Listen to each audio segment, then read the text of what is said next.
ada simbol cincin keluar. Tidak ada pihak ketiga di sini. Yang ada malah simbol cincin, sebuah jalinan kasih, sebuah ikatan, sebuah pernikahan yang pada akhirnya menghadirkan seorang anak nantinya. Saat ini kan sedang mengandung, jadi nantinya akan melahirkan seorang anak hasil dari sebuah jalinan pernikahan ini. Sebenarnya anaknya.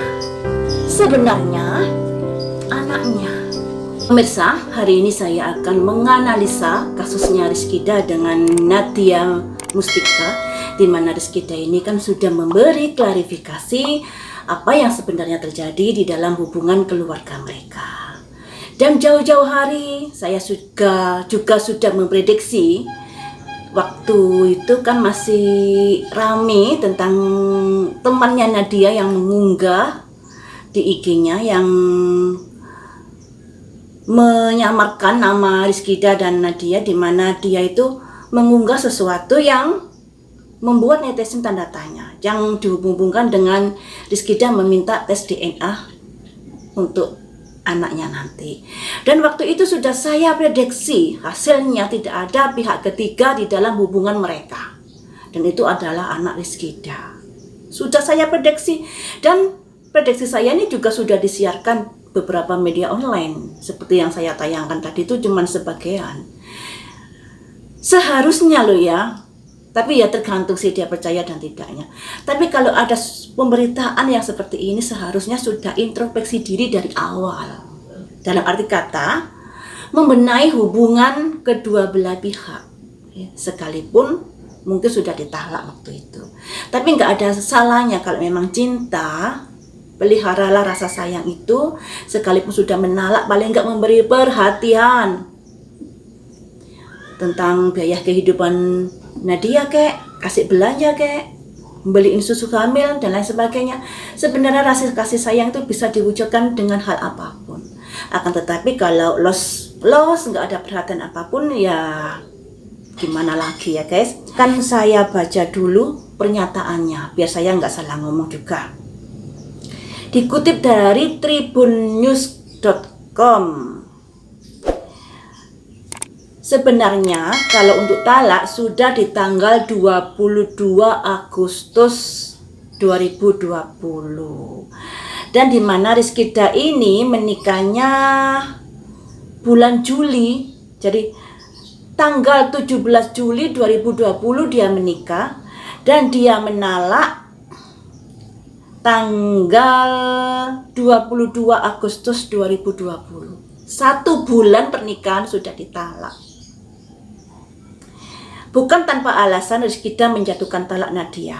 Diungkap Rizky yang menalak Nadia karena dipaksa keluarga sang istri. Saya jawab ya, yang namanya masalah itu ada sebab dan akibat. Kenapa keluarga Nadia ingin memaksa Rizkyda menalak Nadia? Dikarenakan ada sesuatu. Apa yang diomongkan Rizkyda saat itu, kita nggak bisa berpihak pada satu sisi. Tapi yang namanya masalah itu selalu ada sebab dan akibat. Kita nggak bisa ngomong kenapa keluarganya Nadia berkeinginan akan Rizkyda menalak Nadia, sedangkan Nadia saat itu diketahui hamil. Nggak ada yang namanya orang tua mengendaki anaknya mengandung tanpa didampingi suami. Nggak ada orang tua yang melihat cucunya tidak memiliki seorang ayah. Nggak ada. Pasti ada sesuatu yang begitu menyakitkan sehingga keluarga Nadia memaksa Rizkyda untuk menalak Nadia. Ini ya, saya jawab seperti itu. Kemudian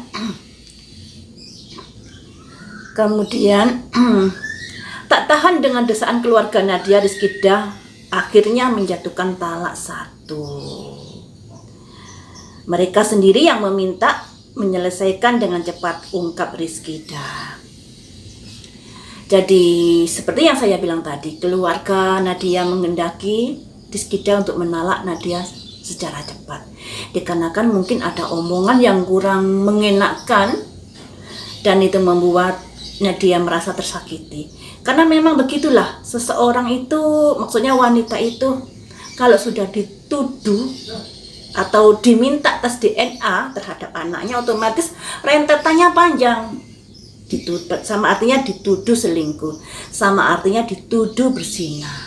Nah, bagaimana kalau hal itu terjadi pada diri kalian sebagai seorang wanita, atau sebagai seorang ibu, atau sebagai seorang keluarga yang mempunyai keluarganya yang dituduhkan seperti itu? Makanya ngomong itu harus hati-hati, harus dipikir panjang, apalagi ini menyangkut harkat dan martabat seorang perempuan, di mana seorang perempuan ini juga mempunyai keluarga besar yang nggak akan mau kalau sampai dilecehkan seperti itu, ya.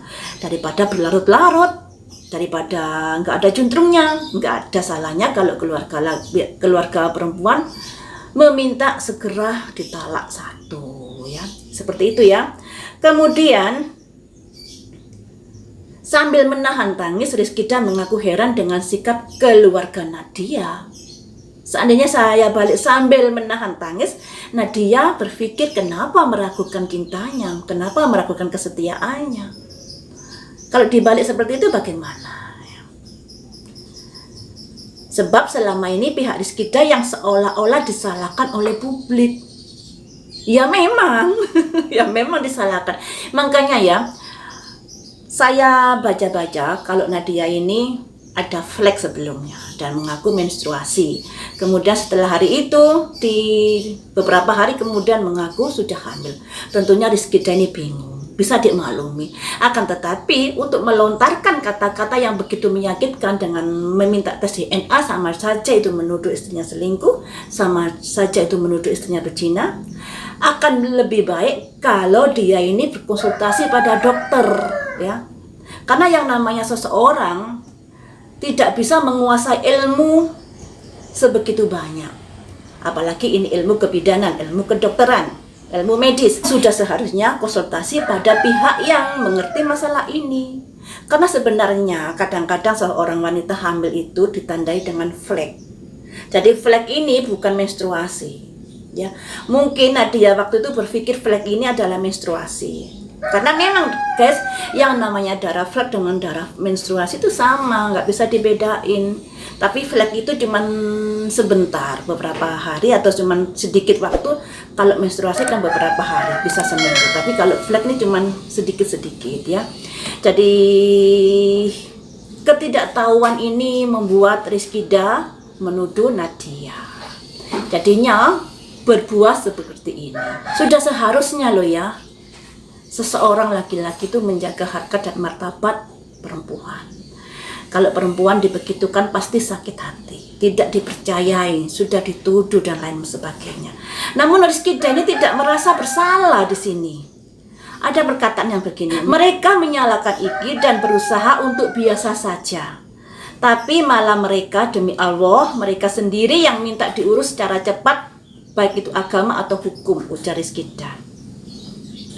Rizkida mengaku selama ini diam karena tidak mau mengurai aib keluarganya. Namun tak seperti Rizkida yang diam, pihak Nadia justru diakui sang pendadut malah memperkeruh suasana. Memperkeruh suasana yang seperti apa sih? Saya rasa Nadia juga sudah diam, walaupun digonjang-ganjing di pemberitaan seperti ini itu sudah diam. Ini pihak Rizkida ini nggak mau disalahkan, padahal akar dari permasalahannya di Rizkida. Karena ketidaktahuan dia mengenai ilmu kehamilan, jadi dia ngucap seenaknya sendiri. Dia meminta tes DNA kalau bayinya lahir, itu sama saja dia meragukan kesetiaan Nadia dan sudah menuduh Nadia berzina. Itu sudah satu paket tuduhannya ya. Penyesalan itu selalu datang di belakang hari. Sekarang Rizkida menangis-menangis setelah mengetahui anaknya ternyata wajahnya keplek-keplek kayak Rizkida. Bagaimana? Makanya ya, kita ini harus bersikap dewasa. Lidah itu memang tak bertulang. Sebelum berbicara, berpikir masak-masak. Jangan menuduh seseorang, jangan meminta seseorang yang mungkin seseorang itu tidak melakukannya.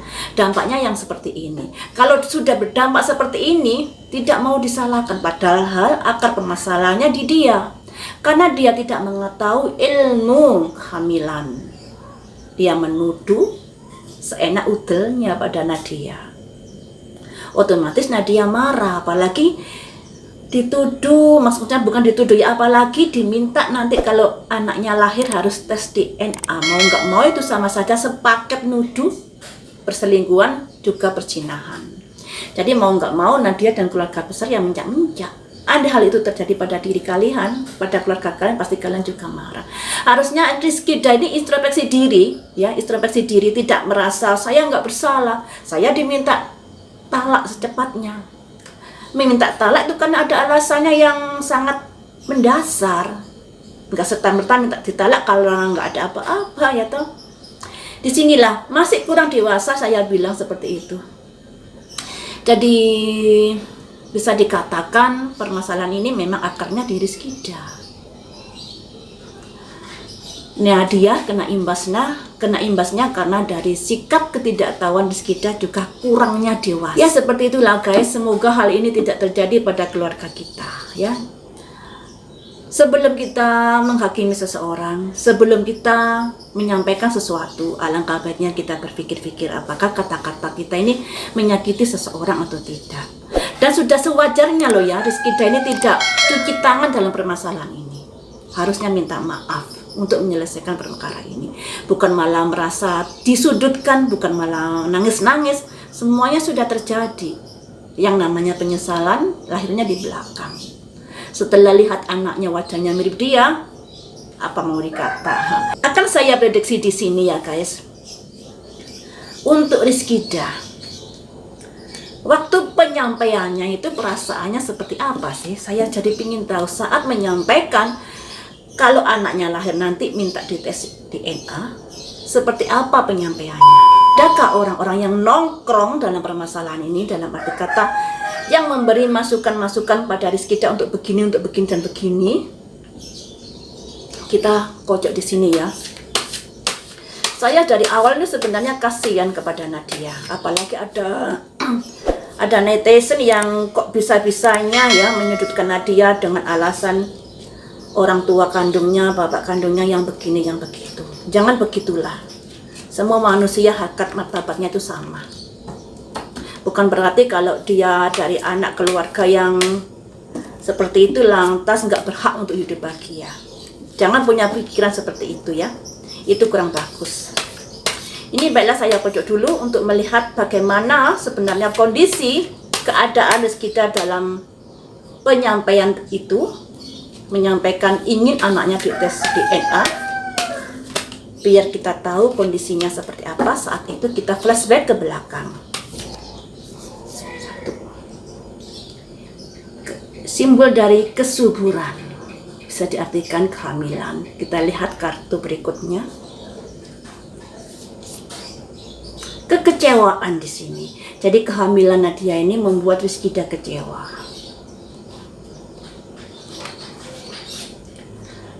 Kemudian dia ingin melakukan sesuatu nantinya. Karena kekecewaan itu dia ingin melakukan sesuatu yang artinya dia ingin tes DNA kepada anaknya dikarenakan dia kecewa karena kehamilan Nadia yang menurut perkiraannya nggak maton seperti itu ya, karena kemarin itu bilangnya menstruasi, sekarang bilangnya hamil, tapi kenyataannya yang kemarin itu hanya flek belaka. Kemudian kartu yang keempat ini ada pihak ketiga di sini yang nimbrung, yang ngompori. Kemudian di sini timbullah sebuah pertengkaran. Jadi seperti ini guys. Kehamilan Nadia ternyata bukannya membuat Rizkida bahagia, tapi kecewa.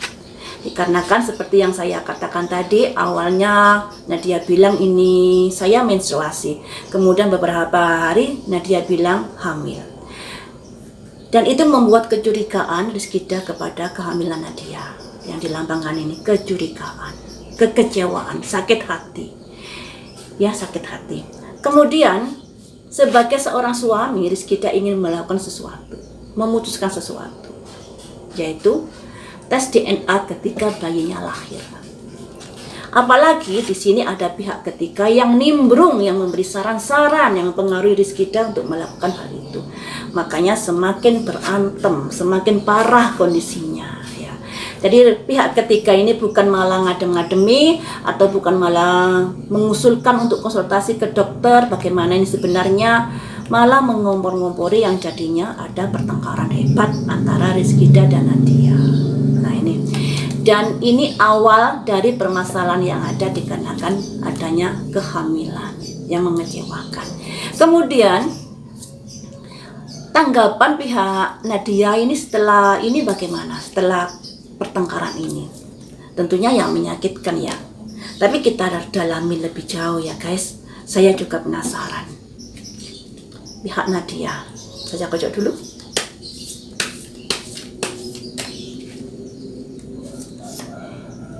Tonggak awal dalam sebuah pertalakan ini ya. Kemudian ini ada semacam bulan purnama ya, di mana bulan purnama ini ada sebuah kejadian yang begitu menyakitkan yang sudah terjadi. Kartu yang nomor 3, rencana diam-diam. Jadi begitu ada laporan dari Nadia kalau dia dan Rizkida dibeginikan, itu merupakan tonggak awal dari pemikiran untuk memberi talak atau untuk mengajukan cerai kepada Rizkida yang dilambangkan rencana diam-diam ini. Kemudian kartu yang keempat, harapannya akan ada titik terang di kehidupan Nadia ke depannya ya guys. Kemudian kartu yang kelima ini, dan ada jodoh yang lebih baik nantinya. Jadi sebenarnya harapan dari keluarga Nadia juga bagus ya, juga bagus. Di sini setelah ada pertengkaran antara Rizkida dengan Nadia, jadi nggak langsung juntrung minta talak. Ini ada pertengkaran antara Nadia dengan Rizkida karena masalah itu, gontok-gontokan rame. Mungkin ramenya gak diekspos di media ya, cuma di WA-WA-an saja. Tapi hal itu sudah merupakan pondasi awal, maksudnya sudah merupakan tonggak awal dalam keinginan untuk bercerai. Jadi keluarga besarnya Nadia ini menghendaki Rizkida untuk menyudahi pernikahan ini. Tapi berhubung dalam masa kehamilan harus menunggu dulu setelah lahir. Kalau dilihat di sini ya guys, harapan keluarga Nadia itu wajar. Mereka merasa Nadia ini sudah dituduh macam-macam, sudah disia-siakan. Setiap keluarga, setiap orang tua nggak mau kalau anaknya dibegitukan, gitu. Anak itu dieman-eman, disekolahkan dan lain sebagainya dengan harapan masa depannya cerah. Begitu menikah malah dibeginikan, sakit hati pasti. Jadi kita nggak bisa menyalahkan keluarga Nadia, karena masalah ini bermula dari ketidaktahuan wawasan dari Rizkida yang tidak tahu masalah kehamilan. Belum tahu masalah kehamilan langsung melontarkan kata-kata tuduhan seperti itu. Bukan tuduhan, kata-kata keinginan untuk tes DNA terhadap anaknya. Dan itu sama saja menuduh Nadia melakukan sesuatu di belakangnya. Dan wajar kalau keluarga besarnya merasa terhina, merasa harkat dan martabatnya dijatuhkan karena keputusan Rizkida seperti itu. Dan juga wajar kalau keluarganya mempunyai rencana agar mereka berdua setelah kelahiran anaknya bisa bercerai. Karena untuk masa depan Nadia juga ke depannya berharap dengan perceraian ini masa depan Nadia lebih bagus dan mendapatkan laki-laki yang lebih baik lagi daripada Rizkida. Saya di sini sebenarnya nggak berpihak, tapi kita mencari akar permasalahan itu di mana? Yaitu akar permasalahan karena Rizkida kurang mempunyai wawasan tentang kehamilan, kurang mengetahui wawasan kehamilan, kemudian curhat pada orang yang nggak tepat, malah ngompor-ngompori, malah terjadilah pertengkaran yang hebat antara Rizkida dan Nadia.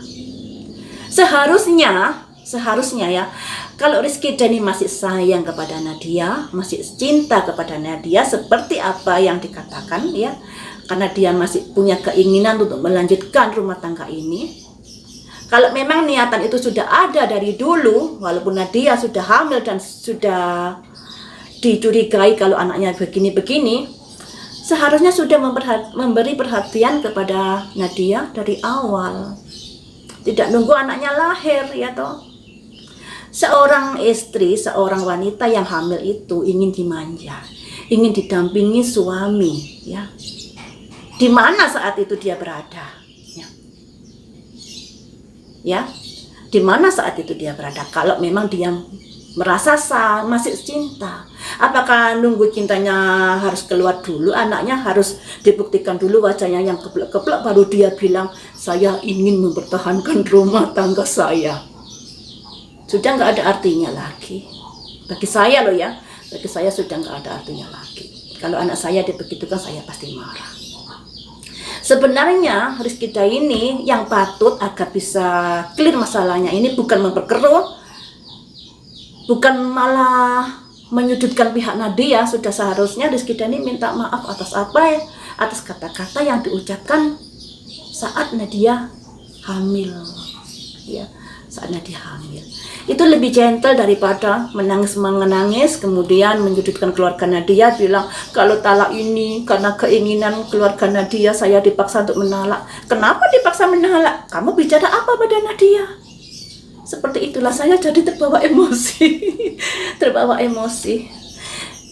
Ya begitulah guys, daripada kita ikut terbawa emosi, lebih baik kita berdoa saja kedua belah pihak ini, baik Rizky Day dan Nadia, semoga sukses selalu dalam kehidupan sehari-harinya dan kedepannya, dan semoga Nadia bisa mencukupi, membahagiakan anaknya di kemudian hari. Dan untuk Rizky Day, jangan mengulangi lagi perbuatan yang sedemikian ini. Cobalah bersikap dewasa dan gentle menghadapi apa yang sudah diperbuat, apa yang sudah dikatakan, dengan tanggung jawab, dengan tidak menyudutkan pihak satunya. Itu lebih gentle dan itu lebih membuat penggemarmu acungi jempol kepadamu daripada menangis-nangis dengan menyudutkan pihak perempuan. Baiklah teman-teman, lain waktu kita sambung lagi dengan prediksi berita viral yang lainnya.